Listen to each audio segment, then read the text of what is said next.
మైదా పిండి, గోధుమ పిండి లేకుండా ఇలా పునుగులు చేయండి, చాలా బాగున్నాయి.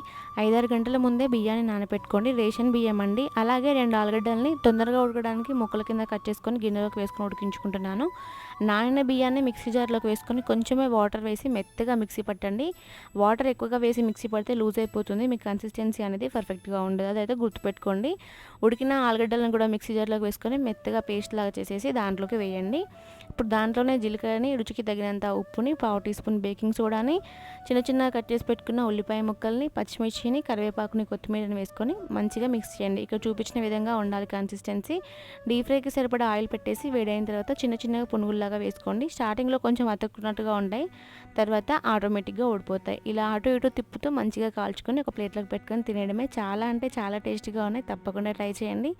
మన ఛానల్ని చూస్తున్న వారు ఇంకేమైనా సబ్స్క్రైబ్ చేసుకోకపోతే వెంటనే వెళ్ళి సబ్స్క్రైబ్ చేసుకొని బెల్ ఐకాన్ ప్రెస్ చేయండి. Thank you for watching. Bye.